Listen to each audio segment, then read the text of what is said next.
श्री सद्गुरु महाराज जी की जय। महर्षि मेही के दिनचर्या उपदेश से गुरु महाराज का प्रवचन। पाप प्रकट हो ही जाता है।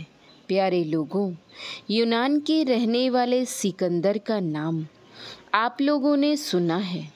वह बचपन से ही बहुत तेज था। उसके बालकपन में ही एक आदमी ने उसे एक बहुत अच्छा घोड़ा दिया। जो कोई उस घोड़े पर चढ़ता था उसे वह गिरा देता था।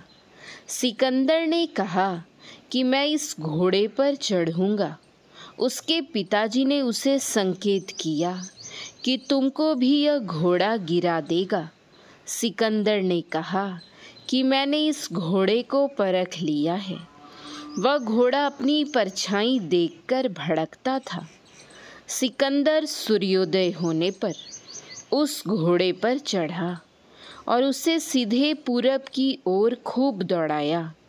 जब घोड़ा पस्त हो गया तब उसको छां में कहीं बांध दिया।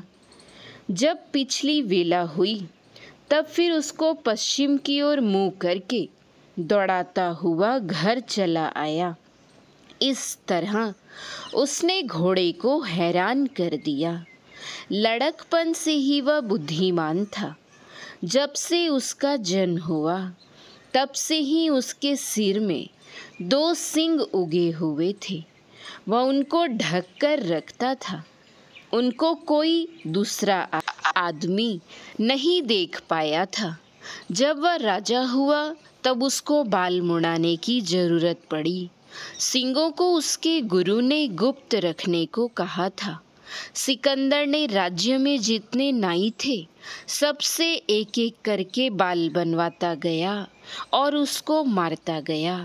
जब उसके राज्य में एक ही नाई बच रहा तो उससे ही बाल बनवाता और उसे जेल में बंद करके रखता। उसके खाने पीने आदि का सारा इंतजाम जेल में ही करवा देता था। वह जेल खाना बांस का बना हुआ था। उसमें बांस का जो कोरा था वह बाहर की ओर था। वह कोरा बोलता था, सिकंदर बरस रे 2 साख दारद, अर्थात सिकंदर अपने सिर पर 2 सींग रखता है। इसका मतलब यह हुआ कि गुप्त से गुप्त बात छिपा कर रखी जाने पर भी प्रकट हो ही जाती है। श्री रामकृष्ण परमहंस जी महाराज ने कहा है कि यदि कोई छिपकर भी पारा खाए तो वह शरीर फोड़कर बाहर निकल जाता है। उसी तरह पाप को कोई छिपा नहीं सकता। गोस्वामी तुलसीदास जी ने कहा, अगर कोई छिपकर विष खा जाए तो वह विष उसको मार देगा। पाप का फल मनुष्य को कभी न कभी अवश्य मिलता है। हमारे सत्संग में यही कहा जाता है कि झूठ मत बोलो, चोरी मत करो, नशाओं को मत लो, हिंसा मत करो और व्यभिचार मत करो। हिंसा करने के सिलसिले में मांस मछली का खाना भी मना किया है। यदि खाओ नहीं, सिर्फ मारो, तो मारने में भी हिंसा की वृत्ति रहती है। इसलिए किसी भी तरह हिंसा नहीं करनी चाहिए। तब क्या करना चाहिए? ईश्वर का भजन करना चाहिए। ईश्वर कहाँ है और कहाँ नहीं है? वह सब जगह है। वह रोम रोम में है, कण कण में है। वह सर्वत्र फैला हुआ है।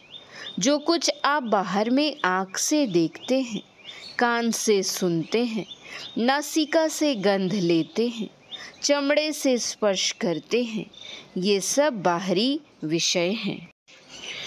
वह ईश्वर इन विषयों से ऊपर है। वह इंद्रिय ज्ञान से जानने योग्य नहीं है। ईश्वर किससे जाना जाता है? आत्मा से ही उस ईश्वर परमात्मा को जानना होता है। अपने को इंद्रियों के घेरे से छुड़ा लेने का ख्याल है तो वह गुरु की मदद से ही होता है। जो भेदी गुरु होते हैं वे बता देते हैं कि किस तरह इंद्रिय से छूटना होता है। जागृत से स्वप्न में, स्वप्न से सुषुप्ति में जाना होता है। जागृत की अवस्था में जीव का वासा आँख में, स्वप्न में कंठ में और गहरी नींद में हृदय में होता है। सभी अवस्थाओं को छोड़ो। इनसे भी आगे जब तुर्य और तुर्यातीतावस्था में जाओगे तब जानने में आएगा कि मैं कौन हूँ। इसके लिए साधन भजन करना होगा, भेदी गुरु का संग करना होगा। इस तरह का साधन करने से संस्कार बन जाता है। शरीर छूटने पर भी यह संस्कार नहीं छूटता है। दूसरा शरीर मिलने पर फिर भजन अभ्यास साधक करने लग जाता है। गुरु की पहचान कैसे होगी? सत्संग करते करते गुरु की पहचान हो जाएगी। भाषा के लिए मैं कहता हूँ, कोई बंगला भाषा या प्रांत की भाषा जानने वाला क्यों न हो। जब माता के गर्भ से निकला तब एक ही भाषा थी, रोना। भाषा तो पीछे सीखते हैं। जो अच्छे संस्कार वाला होता है वह अच्छाई की ओर बढ़ता है। बुरे संस्कार वाला बुराई मत करे, अच्छाई की ओर जाना चाहिए। इससे आखिर में मोक्ष होता है। सिकंदर अपने सिर के सींगों को गोपनीय रखना चाहता था, परंतु नहीं रख सका। संस्कार मरने पर भी नहीं छूटता, यह जानना चाहिए। भगवान आप लोगों का भला करें, यह आशीर्वाद देता हूँ। श्री सद्गुरु महाराज की जय। गुरु महाराज के अनमोल वचन। यहाँ मरना अवश्य है। प्रत्येक आदमी को यह विश्वास है कि यहाँ से चलना है। यह निश्चित नहीं कि कब मौत आ जाएगी। इसीलिए चलने के लिए हमेशा तैयार रहना चाहिए।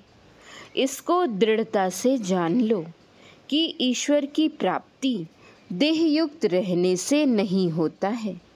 आवश्यकता यह है कि एक शरीर को छोड़ो, फिर दूसरे को, तीसरे को, एवं प्रकार से सभी जड़ शरीरों को छोड़ो तो ईश्वर की भक्ति पूरी होगी।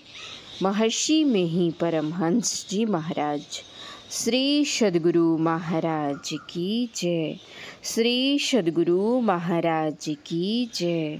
श्री सद्गुरु महाराज की जय। जय गुरु महाराज।